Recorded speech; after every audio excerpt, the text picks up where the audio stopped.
Welcome to Liberty Falls. Population? Well, less than yesterday. On the 23rd of August 2024, we were given our first look at Liberty Falls with the cinematic opening for the map. Here, we got to see our beloved Americanized Edward Richtofen enjoying some quality time with his family. It's nice to see our protagonist happy. I sure hope nothing happens that would set up the whole reason for this story. Anyway, Richtofen awakens from his nightmare in his base of operations in Liberty Falls, only to find the dimensional breaches occurring. Being as badass as he can, he grabs a frickin' Wonderwaff, saves Blanchard, and goes on to fight zombies, trying to make his way down to an underground lab, where he unfortunately sucked up into a purple haze before he could even blink. This was our first look into our new bonus map, Liberty Falls, and first opinions on what we had seen were high, but then August 28th occurred, what I also like to refer to as Liberty Balls Day. On August 28th, Treyarch ran their COD Next event, showing off gameplay from the multiplayer and for the first time Liberty Falls.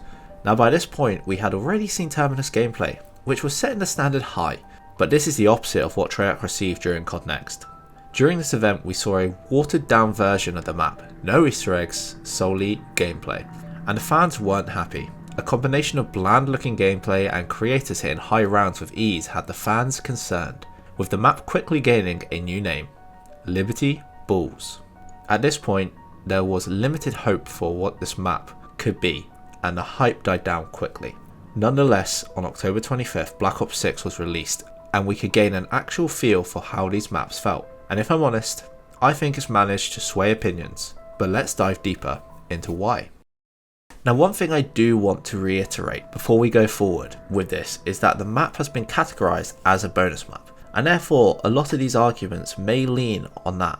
So when you look at previous bonus maps like 5, Nuketown, The Giant and Classified, I think it's done a pretty good job when you look at the average size of such maps.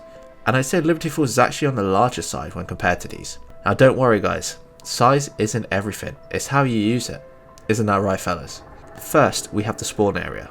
You load in and straight away you get the bird's eye view from above, looking at the devastation that the outbreak on the town has caused. You look down to see a nice open area consisting of a petrol station and motel. Honestly, not a bad spot to start in for the first few rounds. We move forward through the town and you get to see more of the chaos caused in the town. Crashed or abandoned cars, fires and corpses left in the aftermath, leaving the once peaceful looking town empty. Now a lot of people would complain that it doesn't look like an apocalypse has been here. It looks too clean, the sky's too bright, this isn't what zombies maps are like. Well, I disagree. Yes, the town is set in daylight, yes, there could be more chaos, but you've got to remember this outbreak has only just occurred. This isn't a place that has been rotting for weeks on end, but instead our strike team arrives one day after the outbreak, in my opinion leaving just enough time for chaos to occur, but not enough time to leave mass destruction on a large scale basis. In this time, the townspeople would have been running for their lives, cars would have been abandoned and crashed, and we already knew that a large majority of the town's population had left prior to the outbreak, as Richtofen aimed to remove its residents, meaning there would be less chaos than if the town was fully thriving. As for the day aspect of this map, I think it actually suits it. If you've seen what this place looks like in real life on a normal day, you pretty much get exactly the same. Just because a rift has occurred, it doesn't mean that the whole skybox randomly changes. I think it's pretty spot on.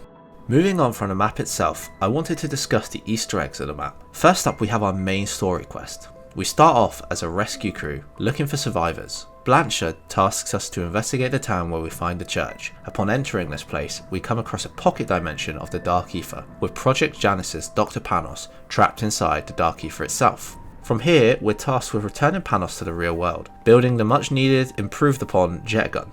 A warm return of a once hated wonder weapon with its main issues fixed, meaning the once useless weapon is now the deserved powerhouse it should have already been. Using the jet gun, we can absorb 3 pieces of the LTG to summon up a high value target, and trap their essence into the canisters needed to return to the church. Once these steps are complete, we enter our boss fight on the map. 3 rounds against hordes of zombies, with a high value target Mangler spawning in on the second wave and its abomination equivalent on the third. Once these waves have been completed, we find out that Dr. Panos has been using us all along, using us as a replacement vessel to transfer himself back to the real world, abandoning us in the Dark Ether. A twist of events, but when you listen to the comms whilst completing this quest, you'd be a fool not to spot that this guy is clearly being manipulated himself, with some form of being constantly talking to him whilst he's been trapped. Who are you talking to? Honestly, it's just a rhetorical question, that's all. Yes, she was formidable. But sometimes survival is about the friends you make. What was that? Oh, okay, fine, I'll shut up. I can't wait for you to see the outcome of your efforts. Panos, when this is over, we'll need you to come in for debrief. That's an order, copy? Well, Blanchard, you have your orders, and I have mine. Overall, not the most complex, more of a simple fetch and craft quest when summarised, and a lack of real boss fight does take away from the experience. Now, I personally would have thought an actual boss would have been much better for the map. I don't know what this hypothetical boss could be, but what if there was some sort of dark ether being that was actually against Panos returning, and whoever it is that he is speaking to is clearly evil? So what if there was another dark ether being that knew this and was actively fighting against us to stop Panos from returning? Then, once we beat this so-called enemy trying to stop us, we find out there was a reason and Panos wasn't who he used to be. An element like this, in my opinion, could have been a good addition to the story, giving purpose to an actual boss fight as well. But then, I don't know where the story is going yet, so it might not have fit in the narrative. The other thing I need to know, which again may be answered in future releases, but what's going on around here? So far we have Richtofen being sucked up, this unknown Panos escaping to somewhere, and let's not forget Ava Jansen, who seemingly got dragged in through the mirror, with the bit of information being that it was in Liberty Falls. Like, there have been no links so far, and if anything, it's just created more questions. Anyway, we've spoken enough about the story. I want to now look at what other Easter eggs there are available to us. Treyarch definitely knew that the side experiences of this map needed to be good to keep us engaged like Terminus has, and they've done just that. There are loads of Easter eggs that have been found so far that overall make the replayability of the map so much better. There are a few smaller ones relatable to both maps, like the power-ups, insta-kill on the back of the church, max ammo on the bridge outside the spawn, bonus points on the window of Ollie's comics, double points outside the map on the water tower, a nuke on the bank chandelier, and a full power outside Liberty Lanes. Personally, a good little addition to both maps in my opinion.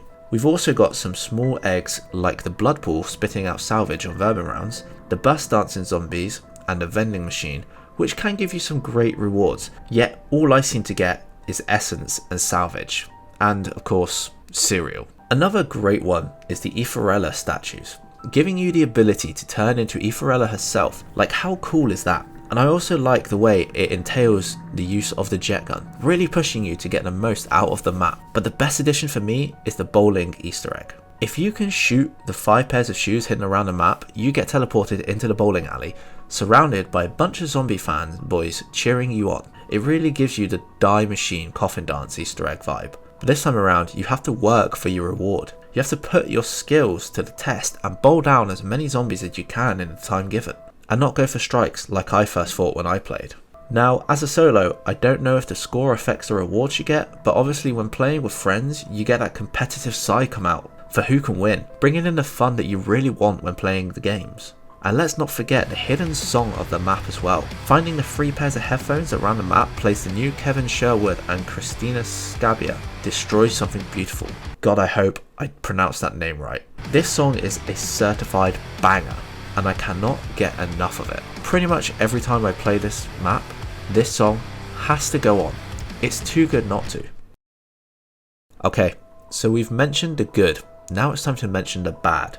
I can't sit here and act like it's all sunshine and rainbows. And just so we're all aware, I'm going to try and avoid mentioning issues that affect both maps, like the vermin rounds, as much as I can, although you still may see a bit of overlap of it in here. So I know I've kind of gone into some detail about this one, but the ending of Liberty Falls just didn't seem to be it.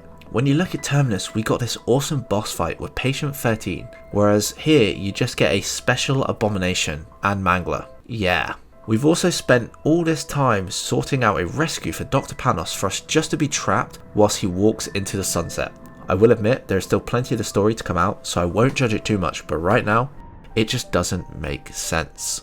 Again, this perspective could change the further we get into the DLC cycle of this game, but so far, the link between what we got going into this map with the trailer compared to what we got story-wise was exponentially different. I mean, the trailer has Richthofen's family dying in his nightmare, the mansion being overrun by an outbreak, and what looks like Evil Sam fighting Richthofen and taking him away through the Dark Ether.